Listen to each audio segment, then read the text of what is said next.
Bonjour et bienvenue pour ce cycle de conférences WhatsApp 2022. Je vous souhaite la bienvenue, vous êtes au bon endroit, il est midi. Une conférence aujourd'hui sur WhatsApp 2022 en chirurgie plastique. On va attendre 1 ou 2 minutes que le public rentre. Vous êtes nombreux à vous être inscrits, à être intéressés par cette session aujourd'hui. Donc, ce cycle de conférences vous est présenté par Invivox. Invivox, c'est une plateforme qui centralise de la formation, alors de la formation qui peut être proposée par des organismes de formation, par des sociétés savantes, par des hôpitaux, par des industriels. Vous pouvez trouver des formations en présentiel, des formations à distance. Après ce Covid, il y a un vrai chamboulement et de plus en plus de contenu proposé en digital, que ce soit synchrone comme aujourd'hui ou asynchrone, c'est-à-dire à la demande. Donc, je vous remercie d'être fidèle à ce cycle qui a commencé le 10 novembre. Je vais juste aller voir sur mon écran parce que ce cycle, on est en plein milieu de ce cycle. Nous avons des conférences, plusieurs conférences par semaine. Et je vous annonce, alors une petite déconvenue, c'est qu'on avait une session demain sur le Covid long qui est annulée et reportée au mois de janvier parce que le professeur Salmon, qui devait nous présenter cette session, a eu un souci personnel qui l'empêche véritablement d'être présente.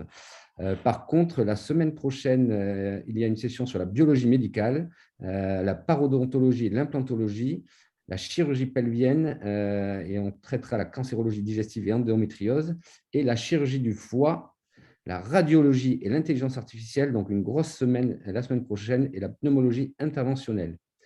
Donc, je reviens sur mon écran parce que là, j'avais besoin de lire mes notes. Donc, aujourd'hui, je reviens au sujet. C'est une session sur la chirurgie plastique qui va vous être présentée par professeur Barbara Hersan, chirurgien plastique, reconstructeur, bonjour Barbara, esthétique dans le département de chirurgie plastique et reconstruction et maxillofaciale de l'hôpital Henri Mondor. Merci beaucoup Barbara. Et docteur Michel Ruiff, qui est chirurgien plastique à Tours, secrétaire de la SOFCEP, secrétaire de l'ESAPS, qui est la Société européenne de chirurgie plastique esthétique, et membre du board de l'ISAPS. Mais je pense qu'on n'a plus besoin de vous présenter tous les deux. Aujourd'hui, et je vais vous passer la main puisqu'il est midi 3, vous allez nous faire un état des lieux de votre spécialité et surtout nous parler des voies d'innovation à venir. Pour le public, et je le répéterai parce que je vois que les gens arrivent au fur et à mesure, on a l'habitude, la session va se dérouler de la manière suivante. Dr Ruiff et professeur Hersan vont nous faire une présentation qui va être interactive, puisque j'ai bien compris qu'il va y avoir un échange entre vous. Et à la fin de cette présentation, vous pourrez poser des questions et n'hésitez pas à les poser au fur et à mesure. Vous avez une box Q et R, questions et réponses, et on posera les questions à la fin de la présentation qui devrait durer 30 à 40 minutes et on terminera la session à 12h45. C'est parti. Professeur Hersan, Dr Ruiff, je vous donne la main et je vous remercie infiniment pour le travail que vous allez nous présenter parce que je sais qu'il y a eu beaucoup de travail de préparation. Merci beaucoup. Alors, je partage. Est-ce que c'est bon là? C'est parfait. Bon, donc je vais laisser la parole au professeur Barbara Hersan qui dirigera en fait pratiquement cette présentation et on essaiera effectivement, comme on a décidé, de faire plus quelque chose d'interactif. Alors, c'est moi qui ai la main sur le PowerPoint parce qu'il est un peu lourd et qu'on a échangé et qu'on n'a pas réussi à le rebasculer à tous les deux. Donc, on fera un petit peu à l'ancienne avec diapositive peut-être de temps en temps, quoi. Donc, Barbara, je te laisse commencer. Peut-être que nos conflits d'intérêts, on peut les déclarer chacun. Merci Michel. Donc là, c'est vrai qu'on va vous parler donc, des innovations et des tendances biologiques et technologiques. Donc merci Michel pour ta confiance et merci à Invivox de m'avoir invité à cette conférence. Donc moi, mes conflits d'intérêts sont avec le laboratoire Vivacier La Roche-Posay et puis Michel, Tu as des Je conflits suis d'intérêts? voilà, consultant pour GC Esthétique et dans le board, membre indépendant du board. Consultant pour Ergotouch, je suis également chef de pôle pour la chirurgie plastique pour le cabinet branché, qui est le cabinet d'assurance que vous connaissez. Voilà. Alors, on va commencer par les innovations biologiques. Alors, on va plus parler de chirurgie régénérative que de médecine régénérative et notamment de l'utilisation de la graisse pour finalement traiter les patients, donc à visée thérapeutique, à visée de reconstruction et puis à visée esthétique. Donc, vous savez que pour nous, hein, la graisse, c'est la plus grande révolution en chirurgie plastique. En 1989, on commençait un petit peu dans les cliniques à faire ces transferts de graisse. Alors, ce ne sont pas des injections, ce sont des greffes, hein, c'est de la chirurgie. En 2006, Coleman a vraiment standardisé les choses. Et depuis Coleman, donc là, on est quand même en 2021, on est vraiment passé à autre chose. Aujourd'hui, on prépare notre graisse en circuit fermé pour ne pas l'oxyder, pour pas l'infecter, pour avoir de meilleurs résultats. Et à partir d'un prélèvement, on peut obtenir des macrogreffes qui vont nous permettre de faire du volume, des microgreffes pour faire un peu de comblement et de la trophicité, c'est-à-dire améliorer la qualité des tissus.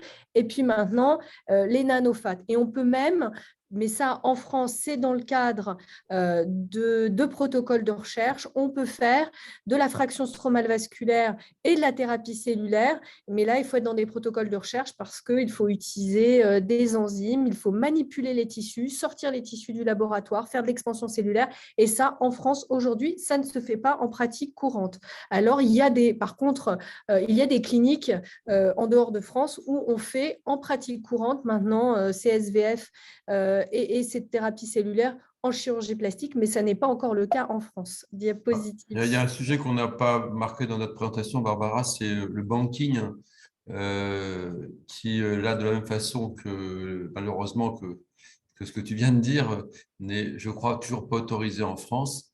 Et c'est extrêmement régulé, cette manipulation tissulaire en France, peut-être plus que pratiquement tous les pays du monde.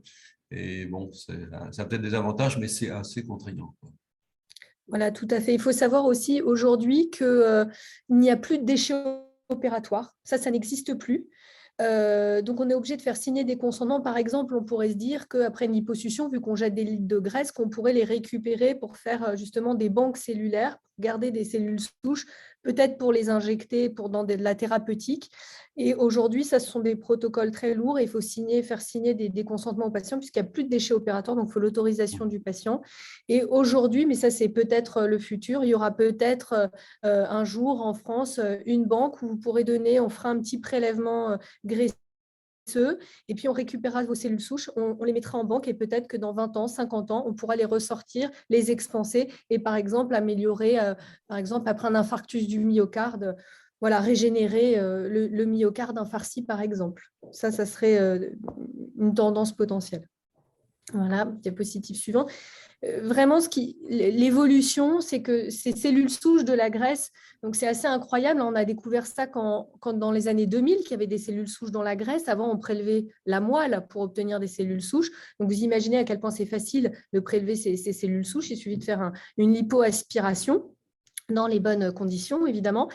Et jusqu'il y a peu de temps, on pensait que ces cellules souches, elles n'avaient d'intérêt qu'à se transformer en la cellule d'intérêt. C'est-à-dire, on se disait, tiens, j'ai un problème, justement, on parlait d'infarctus du myocarde ou une gangrène de la peau. Eh bien, on va injecter ces cellules souches pour qu'elles se transforment en cellules de la peau, en cellules myocardiques, en cellules, je ne sais pas, graisseuses, en cellules tendineuses ou autres. Eh bien là, non, en fait, ce n'est pas du tout ça l'objectif de ces cellules souches. On se rend compte aujourd'hui en recherche que l'objectif de ces cellules, ce n'est pas de se transformer en la cellule d'intérêt, mais c'est de faire de l'immunomodulation, c'est-à-dire de vraiment apaiser tout le terrain dans lequel vous injectez ces cellules.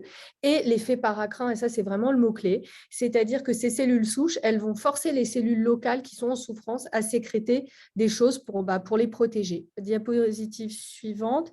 Et là, je vais vous montrer une chose qui est vraiment tout à fait nouvelle, qu'on a découvert dans notre laboratoire à l'hôpital Henri Mondor. Je ne sais pas si tu peux lancer la petite vidéo. Ouais. Donc, j'ai injecté une cellule souche de la graisse dans un tissu en souffrance, un tissu de souris en souffrance qu'on a mis en ischémie. Et vous voyez, là, il y a un petit filament avec un petit point rouge qui bouge. Et ben, c'est incroyable, c'est une mitochondrie. En fait, la cellule souche de la graisse, elle transfère sa mitochondrie à la cellule qui souffre. Et donc, ça veut dire qu'en fait, ces cellules souches, elles arrivent un peu comme des pompiers et elles transfèrent leurs organites aux cellules en souffrance, parce que la mitochondrie, c'est la clé de la régénération. Donc ça, c'était un peu une innovation dont je voulais vous faire part. Diapositive suivante.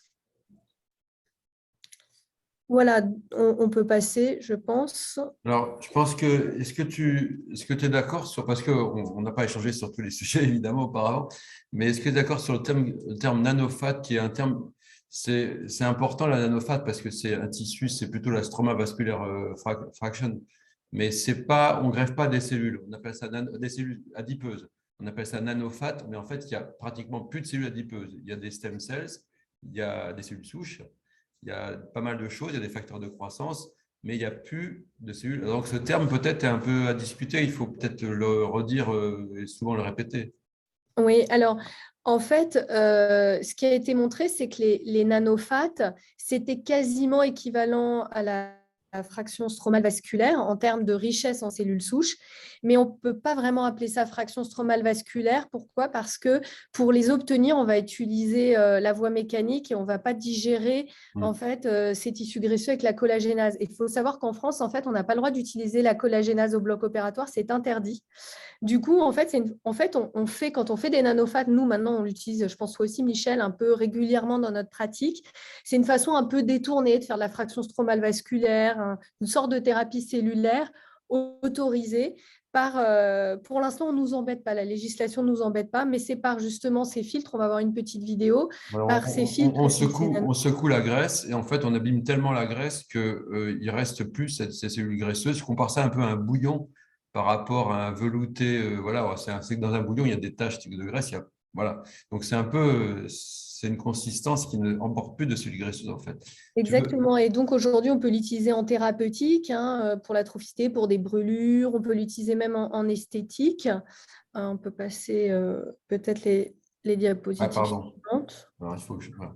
Voilà, donc là, on voit qu'on utilise dans des séquelles de brûlure en sous-cutané, parce que c'est vrai que dans les séquelles de brûlure, il y a des douleurs, des prurites. C'est vrai que ça peut beaucoup améliorer.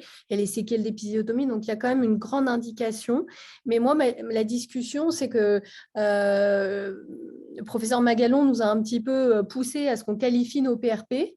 Et par contre, on ne qualifie pas quand même ces nanofats. Alors, je pense que ça serait quand même intéressant que, là, je parle aux industriels qui nous écoutent, de développer des machines faciles où on pourrait mettre notre tube de nanofat et qu'on ait un petit ticket et qui nous indique finalement combien on a de cellules souches, qu'est-ce qu'on injecte réellement. C'est clair qu'on a besoin aujourd'hui dans ce domaine de la régénérative de savoir ce qu'on injecte pour finalement déduire les protocoles thérapeutiques et savoir exactement et les améliorer. Sinon, on est toujours un peu dans le flou et on manque un peu d'informations fines finalement. Voilà, on va passer à la diapositive suivante. On va montrer juste une petite vidéo pour vous montrer comment une régénération complète peut se passer. Alors, c'est vrai que le plasma riche en plaquettes, aujourd'hui en France, on peut l'utiliser en thérapeutique et en reconstruction ou dans la cicatrisation pour la chirurgie plastique, mais pas en esthétique. Et c'est vrai qu'on a vu que pour les petits volumes de graisse, on peut adjoindre 20% de plasma riche en plaquettes à 80% de graisse et que ça améliore la consolidation graisseuse et que ça améliore aussi la survie des cellules souches de la graisse. Donc, comment ça se passe? Donc, on infiltre du sérum adrénaliné en sous-cutané. Pendant ce temps-là, on a fait notre prélèvement sanguin et on a récupéré notre plasma riche en plaquettes. Donc, vous voyez que là, tout est en circuit fermé. Voilà. Et ça, c'est le device que je pense qui est le plus utilisé actuellement en France pour obtenir des microfats et des nanofats. Je parle encore pour des petits volumes parce qu'évidemment, pour faire des seins ou des fesses, on ne va pas utiliser ce type de procédé. Donc, tout est en circuit fermé. On va lentement aspirer la graisse. Et ça, encore une fois, c'est la clé parce que finalement, Coleman, c'était très bien de standardiser les choses. Peut-être un petit peu avancer un peu plus vite la vidéo. c'était très bien de standardiser, mais en fait, on ouvrait les seringues et on les mettait dans la centrifugeuse et donc les prélèvements s'oxydaient un peu puis on abîmait les cellules souches avec la centrifugeuse. Donc maintenant, on a également des pure grafts, puisque ça s'appelle comme ça, avec des grandes tailles. Donc en fait, c'est vraiment l'idée du circuit fermé, c'est quelque chose qui va continuer à évoluer, mais on a besoin de ces circuits fermés parce que parfois les temps opératoires sont un peu longs et il n'est pas question d'exposer ces tissus fragiles, quoi. Voilà. On va passer, donc là, vous avez vu comment on obtenait les nanofat avec les passages dans les filtres et le nanofiltre à la fin pour enlever la matrice extracellulaire, les fibres. On va passer, parce que je pense qu'on manque un peu de temps. Voilà. Et justement, moi, je pensais, on en parlait d'ailleurs hier avec Michel, peut-être qu'une voie d'avenir, ce serait d'exploiter cette matrice extracellulaire parce que grâce à ce nanofiltre, pour obtenir les nanofat, on expulse les fibres de collagène, enfin tout ce qui est matrice extracellulaire dont on ne veut pas parce que ça bouche en fait nos seringues. Mais peut-être que cette matrice extracellulaire qui est décellularisée, on s'en servira peut-être pour faire du comblement de rides, pour plein de choses. Enfin, je ne sais pas si tu as des idées avec la matrice extracellulaire. Je pense que c'est du volume aussi, donc c'est dommage et c'est aussi probablement des choses qu'on ne connaît pas bien, mais donc il n'y a pas de raison de jeter ces tissus. Probablement, on ne sait pas encore suffisamment bien les utiliser. Je n'ai pas d'informations là-dessus, mais c'est des voies de développement importantes, hein. En tout cas, c'est un tissu qui est quand même en 3 dimensions, qui pourrait être aussi utilisé comme un scaffold, Voilà. donc pour l'ensemencement cellulaire. Enfin, ça pourrait être intéressant et je pense qu'il y a des perspectives avec la matrice extracellulaire. Diapositive suivante. Voilà, donc ça, c'est juste des petits résultats pour vous montrer qu'aujourd'hui, en chirurgie régénérative, on peut obtenir des améliorations juste avec des cellules en faisant ces greffes cellulaires nanofat plus microfat. Voilà, on va remontrer un autre exemple après. Voilà, avant-après. On va passer. Voilà. Et moi, je voulais vous parler pour moi d'une innovation qui est portée par le professeur Guéréchi et je pense qu'est l'avenir pour la chirurgie plastique mammaire. Alors, on va passer. Donc, c'est le professeur Guéréchi a monté tout ce projet, il a fini la phase animale et il va commencer sur la femme. Donc, c'est une façon d'obtenir finalement une prothèse, mais que en graisse autologue. Donc, ça, c'est assez incroyable. Il utilise un espèce de scaffold, une chambre qui va se bio-intégrer, qui va être ensemencée avec plein de facteurs de croissance et il va mettre à l'intérieur de cette petite chambre un petit lambeau graisseux vascularisé, mais tout petit, et qui va grossir dans cette chambre et qui va finalement, avec le temps, devenir une véritable prothèse de graisse. Donc, on va passer. Voilà, donc il a déjà fait les études précliniques sur la souris et ce qu'il a vu, on peut passer, c'est qu'effectivement, il y avait une augmentation, vous pouvez le voir là sur les IRM, à 90 jours, il y a une augmentation de la graisse et donc une véritable prothèse graisseuse qui est créée. On peut passer. Voilà, donc là, son futur protocole, ça va être en reconstruction mammaire après cancer du sein. On peut passer. Et donc, l'objectif sera donc de reconstruire finalement les seins avec des prothèses entièrement graisseuses. Alors, je pense que tu voulais parler, Michel, maintenant d'une nouvelle innovation technologique, c'est les injections motorisées. Ouais, alors je ne sais pas si je l'ai mis là, c'est possible que j'ai dû le mettre juste après, effectivement, où j'en parle un peu plus tard. Donc, c'est plus un peu plus tard, en fait. Alors, donc, aujourd'hui, il y a de plus en plus de devices qui sont développés pour nous aider dans les injections. L'objectif, c'est le confort du chirurgien et le confort du patient. Donc là, vous voyez un pistolet très particulier. Je trouvais ça intéressant. C'est des pistolets maintenant qui aspirent la peau. Donc, c'est un vacuum qui va aspirer la peau et créer les injections et faire les injections dans le même temps. Donc, les patients n'ont absolument pas mal. Vous savez que les injections au niveau du cuir chevelu, c'est une très grosse demande des patients pour l'alopécie androgénique, les pelades. Et c'est extrêmement douloureux. Donc, tous ces pistolets, je pense, sont quand même, que ce soit les pistolets injecteurs ou ces pistolets vacuum, il y a vraiment un confort pour le patient. Voilà. Et puis maintenant aussi, dans l'assistance des injections, il y a toutes les devices qui sont développés pour la sécurité. Et ça, c'est très important. Moi, je voulais vous montrer ce petit device qui est une LED, en fait, qui va éclairer la peau et qui va nous montrer tous les vaisseaux. Et ça nous permet, voilà, de piquer entre ces vaisseaux qui sont repérés. Donc ça nous aide bien, surtout en périorbitaire. Et je crois que, Michel, tu Oui. voulais nous parler de l'échographie. Alors, en fait, oui, C'est c'est effectivement, on est sur la face et en particulier la région périorbitaire, qui est une région qui est passionnante, où toute cette chirurgie fine est très pertinente, mais où on sait aussi qu'on a potentiellement des complications graves, aussi bien pour l'acide hyaluronique d'ailleurs que pour la graisse. Il y a un papier de l'IPRESS qui a été publié qui montrait que, enfin, c'était une revue de la bibliographie, la moitié des cécités dans les injections intravasculaires est liée à la graisse et non pas qu'aux acides hyaluroniques. Donc, pour différentes raisons, mais n'empêche qu'il ne faut pas croire que la graisse est exempte de ce genre de complications.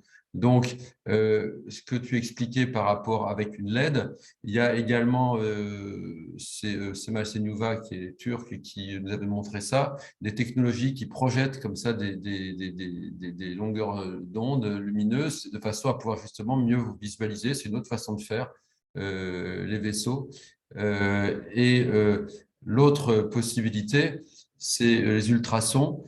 Alors, la modernisation actuelle fait qu'aujourd'hui, on a pratiquement sur notre iPhone ou sur un iPad la possibilité d'avoir avec une connexion Wi-Fi dans une main la sonde et puis pouvoir faire des repérages facilement. Et c'est particulièrement intéressant. Il y a eu beaucoup de conférences récentes qui ont été faites là-dessus, aussi bien pour éviter de se trouver dans des situations et des localisations anatomiques que le sillon nasogénien qui n'est pas si, c'est pas si clair de savoir où se trouvent exactement les vaisseaux. Donc ça permet d'affiner les traitements. Ça permet aussi de traiter les complications parce qu'il y a une iconographie maintenant sur ce qu'on voit aux ultrasons par rapport à ce qui a pu être injecté avant. Donc, il y a des liens qui sont d'information et donc, c'est sans doute un avenir. Alors, on ne sait pas comment ça va être utilisé au jour le jour parce que ce n'est pas obligatoirement très pratique tout le temps, mais ça peut être dans beaucoup de situations enfin, un outil d'éducation important pour enseigner, mais aussi pour injecter. Alors, tout à l'heure, tu évoquais l'utilisation des technologies plus sophistiquées d'injection, aussi bien pour la toxine, pour la graisse, pour l'acide hyaluronique.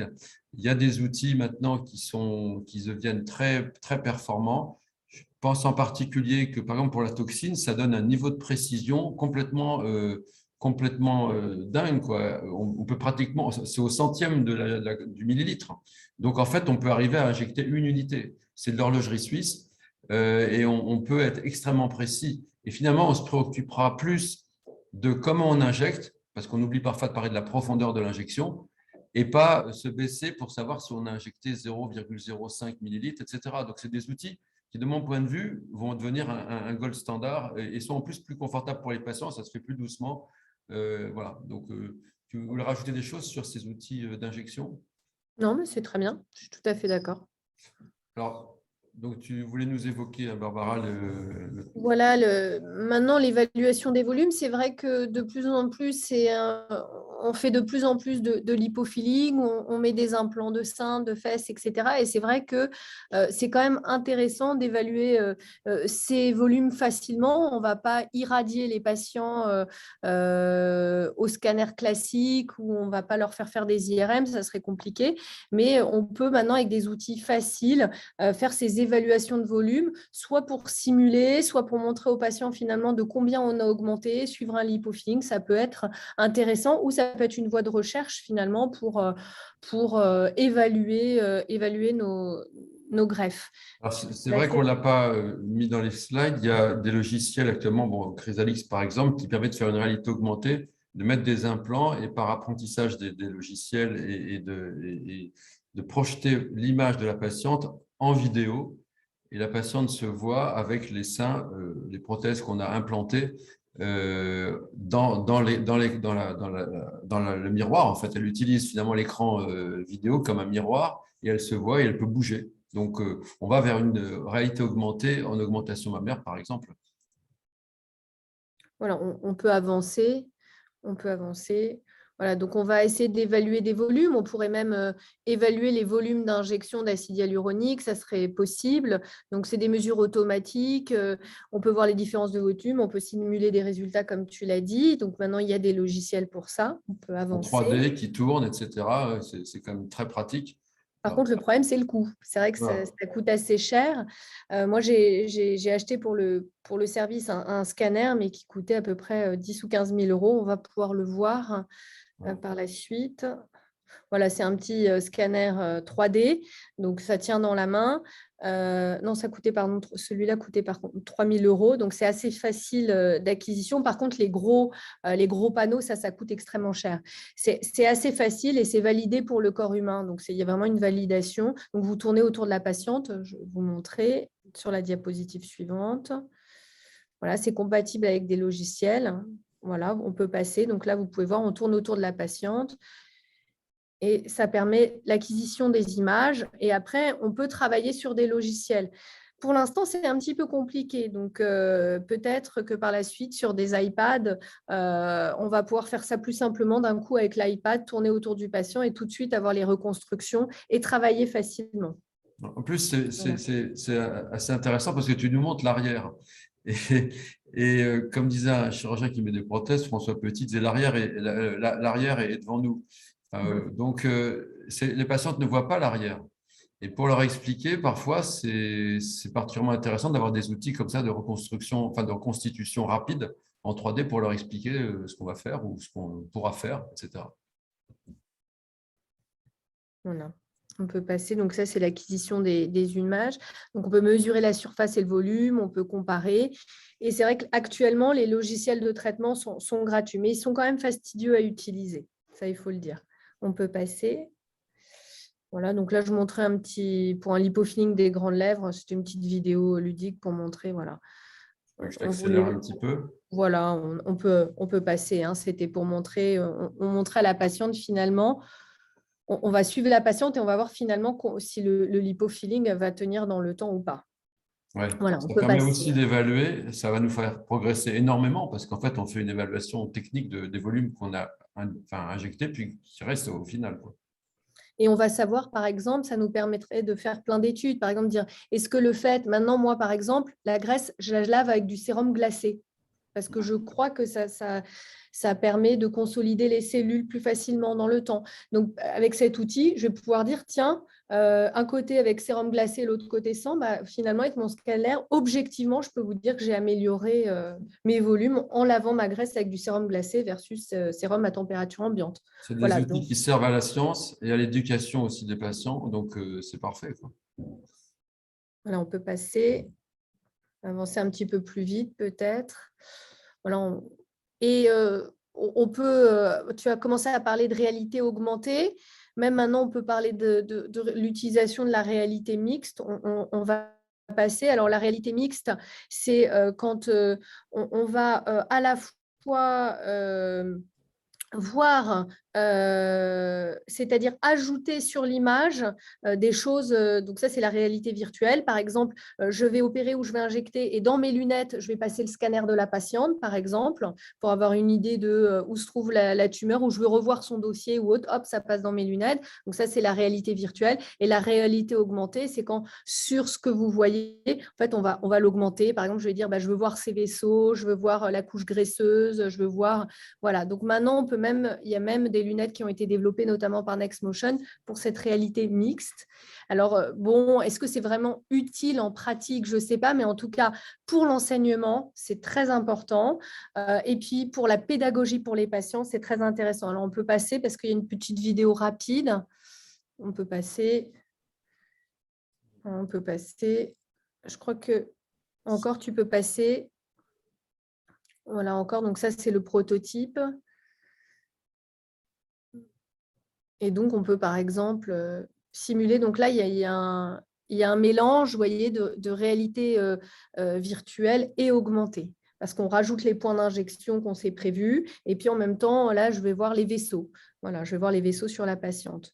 Voilà, c'est une petite vidéo pour montrer la pédagogie auprès du patient. Donc, on va acquérir les images en 3 dimensions et puis on va lui montrer les différents plans d'injection, pourquoi on injecte là, par exemple. On va faire de l'évaluation. Donc là, c'est la réalité mixte. Donc là, et, et c'est assez impressionnant parce que vous avez ce casque et puis vous pouvez, avec les mains, ajouter des choses, dire, hop, j'enlève ça, je veux voir tel plan. C'est La assez patiente, intéressant. tu peux avoir plusieurs lunettes, paires de lunettes pour observer ça à plusieurs ou… Oui, tout à fait. Ça, on va le voir. Tu peux passer la diapositive suivante, je pense. Voilà, direct. Encore. Voilà. Ça, c'est la consultation. Oui, ouais, peut-être après, excuse-moi. Diapositive d'après. Encore, voilà, c'est pour les classes virtuelles, effectivement. On va être branché à plusieurs avec des lunettes. Et du coup, on pourra faire maintenant, nous, par exemple, dans le cadre des diplômes universitaires, on fait des workshops. Tu peux passer la diapositive suivante, s'il te plaît. Et encore, la diapositive suivante. Et encore, voilà. Et du coup, eh bien, on va pouvoir faire maintenant ces workshops à distance. Donc, il y aura l'injecteur avec la patiente et ses lunettes, et puis il y aura les étudiants en distanciel et même ceux en présentiel, et tout le monde aura les lunettes et pourra voir. Alors, soit certains pourront regarder tout simplement sur leur ordinateur, mais on peut tout à fait avoir plusieurs lunettes. OK, voilà, on peut avancer. Je Tu veux pense que que je là, passe la vidéo ou ça va? voilà, ça va parce qu'il est pour qu'on puisse répondre Ouais, aux ouais, ouais. questions. Donc voilà, la réalité virtuelle et mixte, ça peut être intéressant. Et en chirurgie, c'est intéressant, notamment en reconstruction. Par exemple, on fait de plus en plus de guides de coupe, par exemple pour les cancers de mandibule et la reconstruction mandibulaire. Donc, on prépare, nous, des guides de coupe en impression 3D. Et peut-être que l'avenir, ça sera cette réalité virtuelle parce qu'on aura dans nos lunettes, en fait, directement le guide de coupe virtuel qui se posera sur la mandibule et on coupera à la scie exactement Un selon ces pointillé. indications virtuelles. Voilà, ça c'est le professeur Kessemar qui est en train de créer ça, mais ça va bientôt être le cas. Donc, on va pouvoir faire des guides de coupe virtuels. La dernière évolution technologique dont on voulait vous parler, c'est la chirurgie robotisée. Pour l'instant, en chirurgie plastique, il y a le marquage CE qui a été obtenu pour la mastectomie. Et moi, nous avons à l'hôpital Henri Mondor un protocole de recherche sur la chirurgie du diastasis abdominale. Donc, c'est un abord mini-invasif qui va réduire la rançon cicatricielle. Et l'objectif, c'est faire moins de décollement. Donc, l'objectif, c'est qu'il y ait moins de lymphorées, qu'il y ait moins de complications thromboemboliques. Bon, il faut savoir que c'est quand même pas facile, surtout que nous, on n'est pas une spécialité qui a l'habitude d'utiliser le robot. Donc, pour l'instant, c'est assez fastidieux. Ça nous prend 4 à 5 heures de faire ce type de chirurgie. Et pour l'instant, on est à 6 cas. On peut passer. Donc, après, c'est vrai que pour nous, c'est assez ludique. Je pense que c'est plus rigolo pour le chirurgien que pour la patiente. Mais voilà, on est à la console et on peut avancer. Et puis, on va diriger le robot pour faire finalement rapprocher ses muscles. Tu peux passer. C'est évidemment pas facile à faire avec les outils classiques. On s'est tous détruit le rachis à se courber pour arriver à faire ça. Et en plus, on le fait probablement moins bien dès lors qu'on est habitué au robot. Je pense qu'il y a un apprentissage quand même qui Il y a une courbe d'apprentissage qui est très, très importante, effectivement. Bon, voilà. Donc, ça, c'est une indication potentielle. Je ne sais pas ce que tu en penses, Michel, mais il y a quand même peu d'indications en chirurgie plastique pour le robot parce que c'est une chirurgie de surface. Il y a vraiment un intérêt en ORL quand on va faire de la chirurgie endobuccale, pour le cancer du rectum. Voilà, pour ça, il y a Bon, vraiment un… on a bien sûr des propositions sur le sein. On est tous informés de ça. Bon, il faudra peut-être développer à l'avenir, voir en quoi ça nous apporte un plus, et surtout sur la durée opératoire. Une fois qu'on aura peut-être mieux appris, peut-être que ça sera plus simple, mais il y a quand même des consommables, il y a un coût, il y a un plan économique, c'est pas rien, etc., quoi. Donc, c'est important qu'on puisse se développer dans notre spécialité, mais peut-être un peu moins à même d'avoir besoin de ces outils voilà, pour certaines choses. Voilà, on peut… Alors, moi, je voulais juste vous dire un petit mot pour terminer sur les avancées sur le body contouring. On a eu des avancées importantes avec l'assistance mécanique de liposuction. Les systèmes de mobilité de la canule permettent d'être plus confortables et finalement d'être moins agressifs dans notre geste. Il y a maintenant la problématique de la rétraction cutanée parce qu'en fait, c'est là où on veut arriver, c'est réduire le volume mais aussi rétracter. Alors, les petites canules mécaniques, c'est bien, proche de la peau, mais il y a quand même aujourd'hui des propositions technologiques nouvelles, alors qui ne sont pas toujours parfaites. Bon, là, je vous donne deux noms dans Renuvion et BodyTite, qui essayent d'apporter l'énergie pour rétracter les tissus sous-cutanés sans avoir d'effets secondaires gênants. Et donc, je pense que c'est des voies de développement importantes. On ne parle pas de cryolipolyse, de ce genre de choses qui sont des outils non chirurgicaux, très intéressants aussi. Mais là, on parle d'une chirurgie, une liposuction avec des technologies associées, quoi. Donc ça, je pense que ça sera des développements futurs. Je voulais aussi vous parler un petit peu des technologies cutanées, enfin de suture cutanée. Bon, Insorb a été un produit depuis quelques années qui a été étudié même en France par ce qu'on appelle un PHRC et qui a démontré que la suture mécanique avec des agrafes résorbables était superbe au plan cosmétique, mais aussi permettait de gagner beaucoup de temps. Et dans les grandes chirurgies, c'est utile. Et en particulier, éviter les accidents donc, liés aux piqûres. C'est assez fréquent chez les chirurgiens. Donc, c'est réellement un développement qui aujourd'hui n'est pas assez utilisé parce qu'il est coûteux, mais je pense que progressivement, on aura des agrafes de différentes dimensions. Il n'y a qu'une dimension pour l'instant, et avec peut-être des coûts moindres. Donc, ça a été publié dans pas mal de journaux internationaux ou nationaux. Enfin, un petit mot sur le laser. Bon, le laser dont je vous parlais, l'ErgoTouch, c'est un laser qui est issu de pas mal d'études avec des longueurs d'onde différentes, qui en fait a pour but d'activer une protéine de la cicatrisation. Alors, c'est un processus qui aujourd'hui est très abouti parce qu'il est très safe. On ne peut pas refaire des traitements sur la même zone parce qu'il y a un système de puce, de contrôle de la température, etc. Et donc, on active une protéine qui est l'HSP70S et qui permet d'avoir un meilleur résultat. C'était publié dans l'Aesthetic Plastic Surgery par le service de Dominique Casanova à Marseille, avec des résultats qui sont satisfaisants. Alors, c'est un plus et je pense qu'il y aura de gros travaux scientifiques à venir sur ces développements. On a fini notre présentation. Je vais laisser la parole à Barbara pour nous parler un tout petit peu du congrès M. Oui, et Michel, j'en profite juste parce que je me devais de le dire, que Barbara est la directrice scientifique du congrès M. Barbara, vraiment, un mot, s'il vous plaît, sur le congrès. Justement, là, on parlait d'innovation et de tendance et ce congrès, il est là pour ça. Il est là tous les ans pour faire un point sur les innovations et puis les voies d'avenir. Et puis, un congrès qui se fait surtout dans la convivialité, c'est très important, avec des échanges. Et la particularité cette année, c'est qu'il y aura des véritables battles, c'est-à-dire que les orateurs vont s'affronter sur des points très précis, des points un peu polémiques, et on va faire affronter des experts. Voilà, et notre congrès arrive juste après le congrès de la SOFCEP. Ça n'est pas la même date, c'était fait exprès, donc je vous encourage vivement à nous retrouver à ces deux congrès du mois de juin. Voilà, et un petit peu avant le congrès de la SOFCEP et M.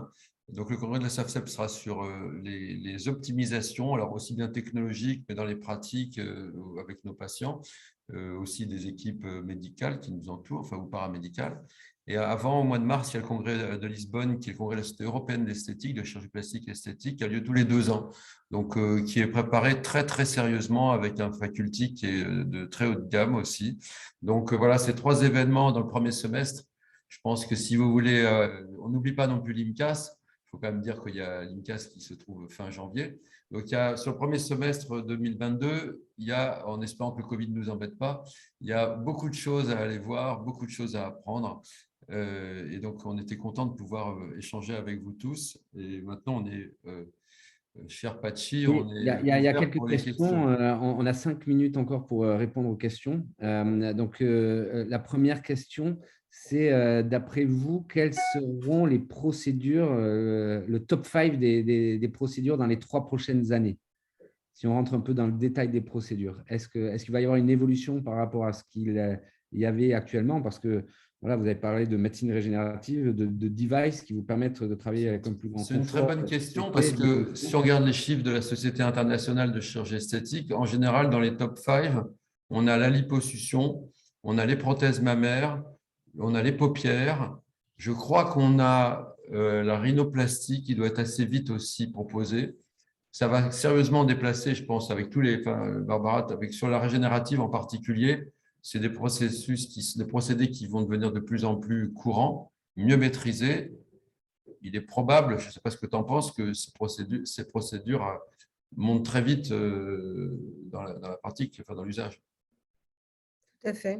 Ouais, moi, je dirais que les grosses innovations dans notre pratique courante, ça va être vraiment la lipo assistée. Moi, là, ça y est, j'essaye de me battre pour qu'on ait le vaseur lipo à l'hôpital. J'ai commencé à faire des essais et c'est vrai que c'est quand même absolument incroyable. Moi, pour lipo aspirer 4 litres, il me faut plusieurs heures avec le vaseur lipo en 1 heure, 1 heure et demie, même pas. On peut lipoaspirer une bonne quantité et en travaillant avec la radiofréquence sous-cutanée pour vraiment que les tissus se replaquent correctement. Donc, c'est vrai que les Américains du Sud étaient pas mal en avant sur tout ce qui était lipo 3D, lipo haute définition. Et on a mis du temps en France à avoir tous ces devices, mais ça y est, ils C'est sont vrai. présents. Et je pense que voilà, la lipostructure, la lipo HD, voilà, Alors, ça va être c'est pour vrai 2022. qu'on voit souvent l'hypo HD. Je suis désolé, je n'ai pas marqué le Vaser, qui est Non, non, évidemment, non, mais c'est… qui a tardé d'ailleurs. C'est étonnant, il était dans pas mal de pays, en particulier, enfin, bon, même en Europe, en Turquie, etc. Il l'utilisait déjà pas mal. Et nous, on commence seulement avec le Vaser en France. Et pareil, le Renuvion, il arrive, hein, alors qu'il est déjà développé de façon importante aux États-Unis. Donc, le Vaser, si je ne fais pas d'erreur, c'est ultrason, hein, on est d'accord? Ou c'est radiofréquence? C'est de l'ultrason et il y a C'est ça, il aussi y a les deux. une canule de radiofréquence Ouais, également. alors donc les mix technologiques vont sans doute, parce que les machines vont continuer à évoluer, vont sans doute booster beaucoup le body contouring. Et comme c'est une demande qui est extrêmement forte, je pense que c'est un domaine effectivement qui risque de continuer à progresser fortement. Tout à fait. Et moi, je crois vraiment que l'avenir, ça va être les implants de graisse autologue.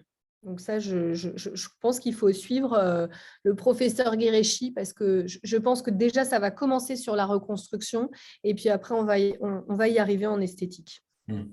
Ok, très intéressant. Alors, il y a une autre question mais je vais l'axer un peu différemment. La question, c'est comment savoir si un chirurgien propose des nouvelles techniques et des technologies. Moi, j'ai envie de poser, puisqu'on a aussi des professionnels de santé, enfin, la majorité des gens qui nous écoutent aujourd'hui sont des professionnels de santé. Vers où on les oriente pour que les gens se forment pour finalement travailler ces procédures? Est-ce qu'il y a des DU? Quels seraient vos conseils? Déjà, c'est d'aller en congrès parce que dans ces congrès-là, il y a toujours quand même des sessions qui sont dédiées aux innovations. Et effectivement, il y a des diplômes universitaires. On aborde, enfin, en tout cas, à l'université Paris-Est, on a développé des DU de chirurgie plastique, esthétique et de médecine esthétique où on aborde ces innovations. Donc, il y a des diplômes universitaires, mais il y a d'autres diplômes aussi. Peut-être que, Michel, je ne sais pas si tu veux… Non, mais je pense que je voudrais en profiter pour dire que aller en congrès, c'est important. Être actif dans les sociétés savantes et participer aux rencontres, c'est important. On rencontre les gens qui font, qui innovent. On peut parler avec eux. On peut ensuite aller les visiter. Cette vie associative dans nos métiers, elle est extrêmement importante et il faut la préserver parce qu'elle est précieuse et elle est fragile. Donc, je crois qu'il faut être quand on est un professionnel, un chirurgien en particulier, puisque c'est notre domaine, hein, je pense que c'est un devoir d'être présent dans ces congrès. Alors, si on ne peut pas y être tous les ans, y être régulièrement. J'ai du mal à comprendre comment certains font pour ne pas échanger. C'est tellement agréable et tellement important. Et de cette façon, on sait qui fait quoi et parce que ça va vite, hein, de la communication, et qui doit être visité. Bien sûr. Moi, je voudrais absolument dire quelque chose sur le faire savoir. Je crois qu'en France, on a besoin des plateformes, notamment comme InVisitVox, pour faire savoir ce que font aussi les chirurgiens. Parce qu'avec Michel, on est tous les deux, je crois, au Conseil de l'Ordre, et on n'a vraiment pas le droit de faire de publicité. On peut faire un peu, les médecins français maintenant, sont autorisés à avoir des sites et dire ce qu'ils font, mais on n'a pas le droit d'être agressif comme les autres chirurgiens des pays européens. Et ça, c'est un véritable problème parce qu'il y a plein de patients français maintenant qui font du tourisme médical en croyant qu'en France, on ne fait pas la lipo lipo HD, qu'on ne fait pas le lipœdème, par exemple. Alors, je vais prendre cet exemple du lipœdème, qui est une pathologie nouvelle, qui demande une liposuction un peu particulière. Il y a plein de Français qui sont équipés et qui savent faire du lipœdème, mais comme on n'a pas le droit de faire vraiment la promotion de ces techniques-là, du coup, d'autres chirurgiens d'autres pays sont très agressifs, vont chercher les patientes françaises qui vont dépenser des sommes colossales dans certaines cliniques pour le lipœdème. Donc, moi, je pense qu'on a besoin des plateformes pour nous aider à faire aussi Ouais, des promotions. il y a Parce un que nous, on peut pas le domaine, faire. il y a un domaine dont on n'a pas parlé qui évolue aussi beaucoup, c'est le cheveu. Et Oui. encore récemment, certains patients, moi je ne fais pas de cheveux, disaient mais qui on va voir pour des cheveux? Et en fait, c'est essentiel dans nos réunions professionnelles de faire parler les gens qui font, parce que ça aussi, c'est notre réseau professionnel, c'est notre responsabilité de savoir, vous voulez des implantations de cheveux, il faut aller voir un tel, un tel, un tel, je sais qu'il en fait régulièrement, etc. C'est aussi notre boulot dans notre spécialité qui est immense, d'orienter vers des gens qui sont pointus sur des entre guillemets, sous-spécialités. Le cheveu, c'en est une. On ne fait pas du cheveu une fois de temps en temps. Il faut s'équiper, il faut du personnel ou du matériel, ou les deux. Et donc, c'est important de connaître qui fait quoi. Encore une fois, je dis, il faut être sur les réunions professionnelles. Et aujourd'hui, il y en a quand même en plus, il y en a en digital maintenant, grâce à Inbox ou grâce à pas mal de supports, de plateformes.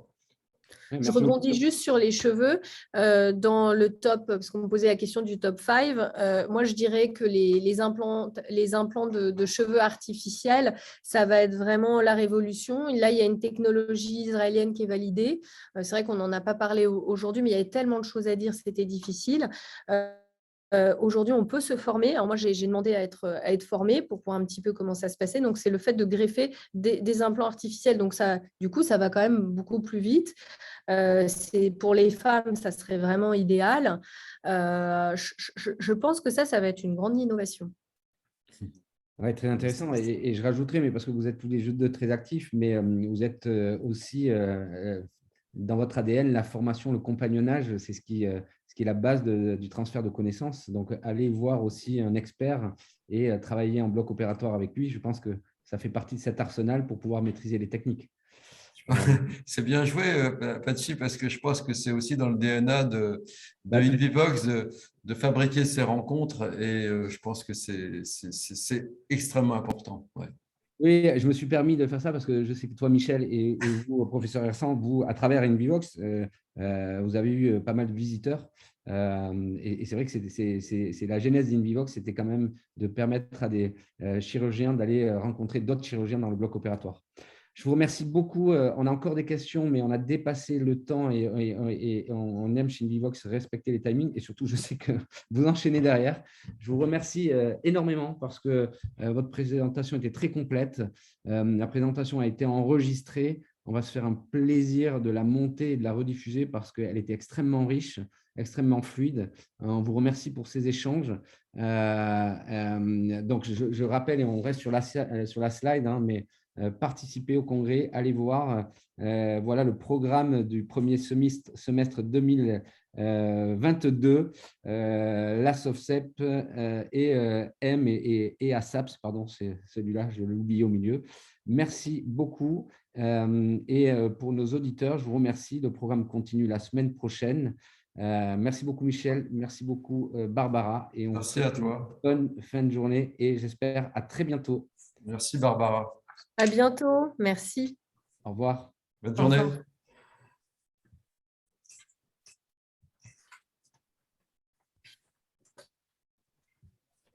Bon, c'était